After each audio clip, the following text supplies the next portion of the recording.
Suppress or repress? What's the difference? And which one are you doing?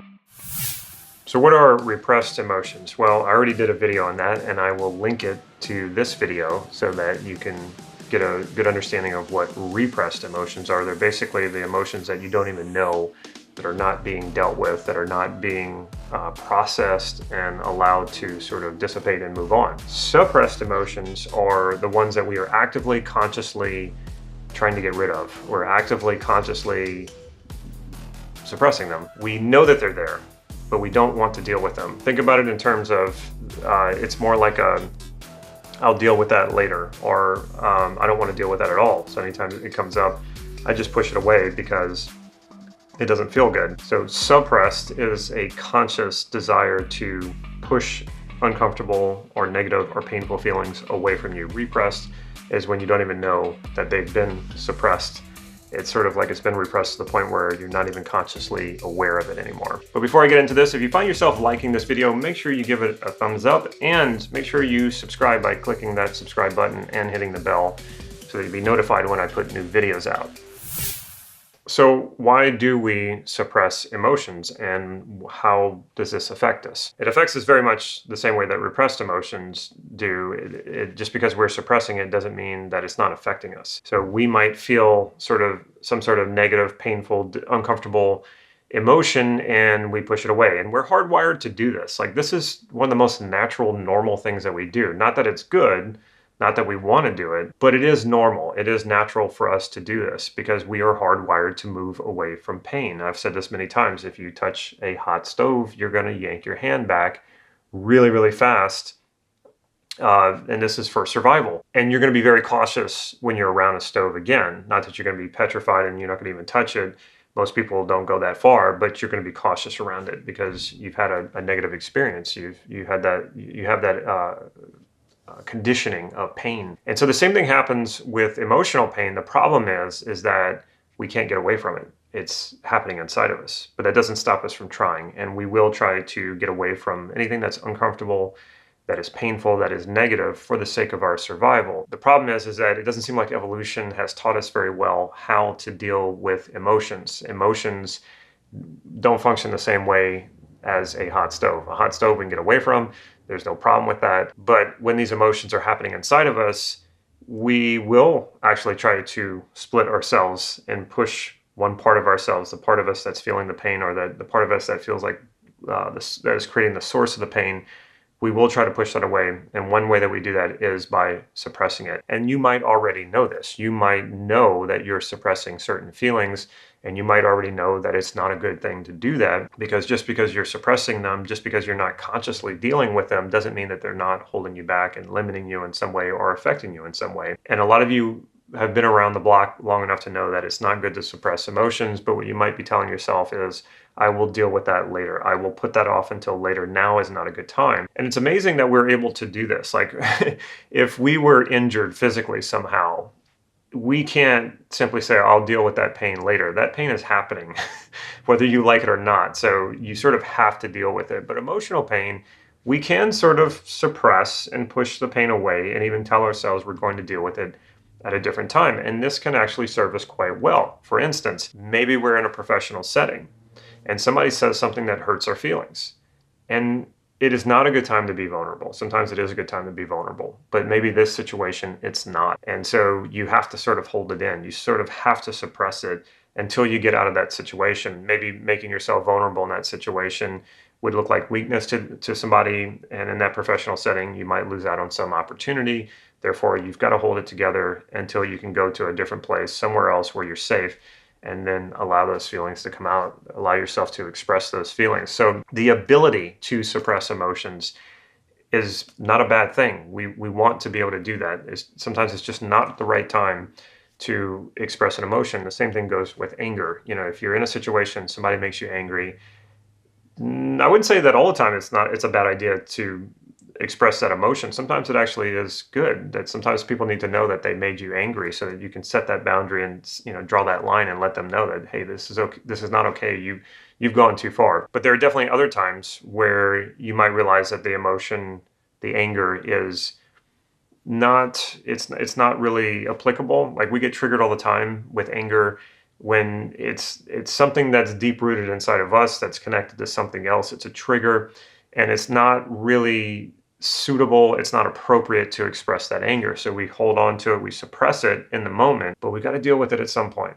Because if we don't, then it becomes a repressed emotion. And then when it becomes a repressed emotion, it is affecting you. It becomes what we call part of your shadow. The best way that we can be is by being integrated, by not having emotions that are sort of frozen, repressed, suppressed, and stuck, and creating that shadow side of us. We want to integrate our shadow as much as possible. The more integrated we become, the more whole and complete we will feel, and the better overall we will be around other people as well. So not only for our own fulfillment, but for the greater good of everyone else around us. So how do we do this? Well, think about it kind of like exercise. Exercise isn't really comfortable. Sometimes it's even painful. But if we don't do it, then our muscles atrophy, our cholesterol goes up, our blood sugar goes up, we gain weight, we have extra fat on us, and this is just not healthy. We need to move into the discomfort. We need to move in toward the sort of, I hate to say pain, but for some people it might be painful to exercise. So we need to move in that direction, and that's what strengthens us. And it's counterintuitive, right? We're hardwired to move away from discomfort, move away from pain.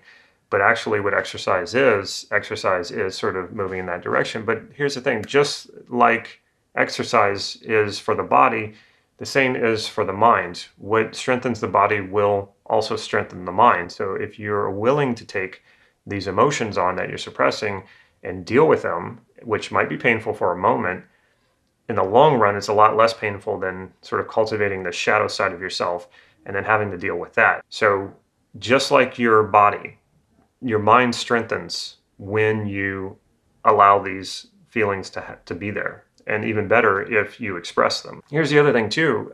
When it comes to exercise, physical exercise, people ask me, well, how do you stay in shape? And here's the thing, I do not do exercise that I don't enjoy. No way. Like, there were times where I tried to make myself run. I don't like running.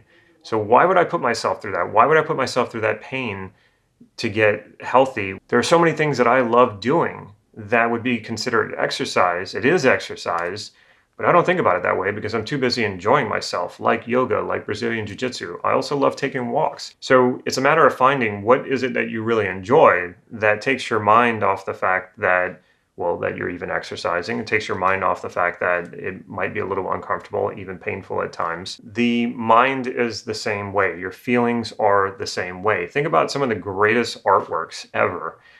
They didn't come from these sort of happy-go-lucky, peaceful feelings. A lot of great art, a lot of great music comes from really negative and uncomfortable emotions, taking that and doing something with it. Now, you don't need to be an artist. You don't need to be talented, but you can do things like journal. I journal every single day, and journaling helps me express those emotions. It helps me just get that stuff out. And writing is so good for that. I'm not a musician, so that doesn't come out that way, but you might be. And you don't have to be a good musician. That's the wonderful thing. Any way that you can express these emotions so they don't stay stored up in you, the better. For some of you, it might just be talking about it. A therapist or a coach, or just having a friend who you can just talk these things out with. Now, talking isn't a cure. I know some people who will talk incessantly, trying to sort of unseat or move the feeling off of them. But that's not what you're trying to do when you talk this thing out. When you talk this thing out, it's just express it. Don't try to logic it. Don't try to intellectualize it. Just the raw feeling. Just, yeah, this is what I'm feeling. Sometimes just by saying it, that expression of it just sort of releases it. Just the willingness to accept that, yes, this is what I'm feeling and this is just where I'm at right now, could be tremendously relieving for you. And the acknowledgement of it means, okay, well, now I'm going to allow this feeling to sort of process and do its thing. So the main thing is to find a preferred way to express these emotions. And you don't only need just one way. I realized that when I started doing yoga, not only was that good exercise and a good physical expression I needed that physical expression. It was also good emotionally. But here's another weird thing that started to happen. And it's going to sound really strange because most people do yoga to feel more at peace with themselves. And it was strange because when I first started doing yoga, I did get that sort of sense of peace. But another thing started happening. My aggression started to rise up even more. Now, I don't think yoga created my aggression. I think my aggression was already there. I think what yoga did was it freed up a lot of my energy. Yoga has a way of sort of like pulling out internal blocks and obstacles, not only in your body, but in your mind as well. And so as this started to happen, I had all this new energy coming up. And as a result, some of that new energy started going toward the aggression that was already there. And I did this for years, and I battled with this within myself, like wondering, what, where does this aggression come from? And so finally I just accepted it rather than trying to pretend or push away these aggressive sort of tendencies that I had. I kept it under control. I didn't go around attacking people or anything like that, but I could really feel that it was there. So I decided to start doing Brazilian Jiu-Jitsu. And this was the perfect combination for me with these aggressive feelings. I could express this aggression in a productive way, in a friendly way, in a controlled environment, and at the same time have that aggression humbled.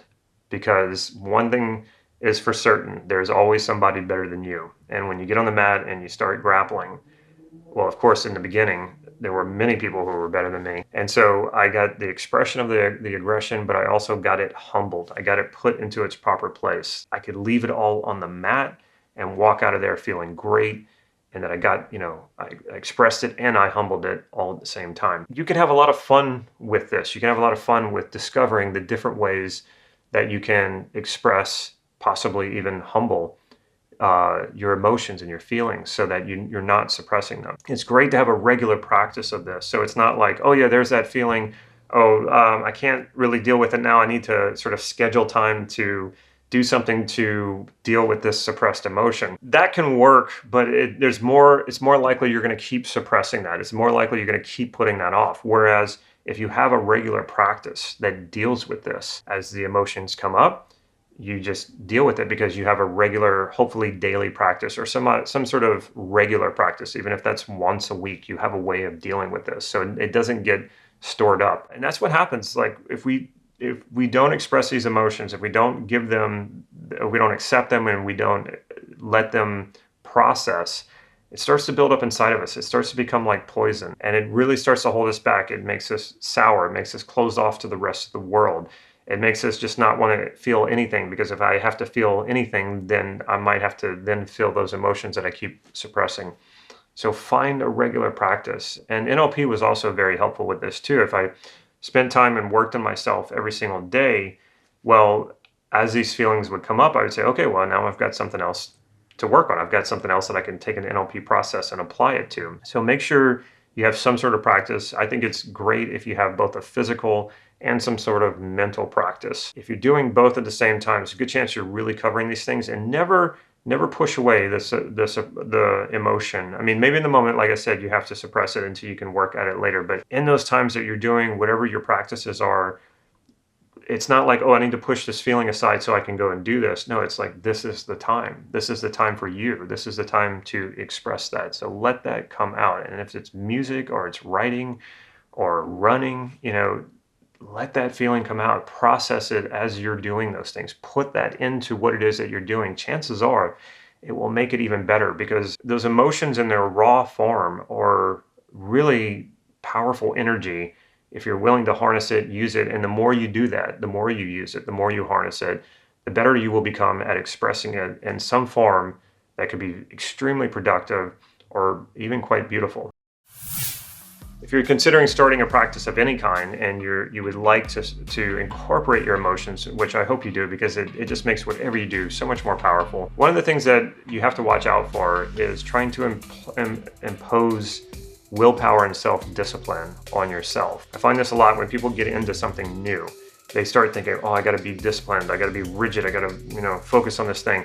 And it's actually that often creates more problems than it helps. So I've got a free PDF. If you look in the description right here down below, below the video, it's a free PDF, and it is an exercise that I call Better Than Self-Discipline. It's where you will find a way to incorporate what it is that you want to do without having to impose self-discipline and willpower on yourself. And the reason why you don't want to do that, the reason why you don't want to use self-discipline and willpower, it's really a crutch.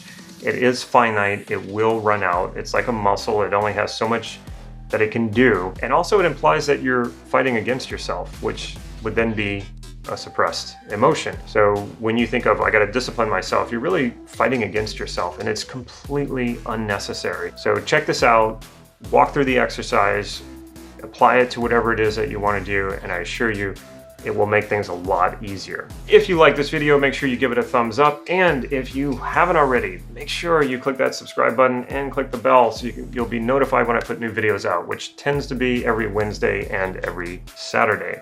And last but not least, if you can think of a friend or a family member who would benefit from this video, make sure you share it with them. Take care.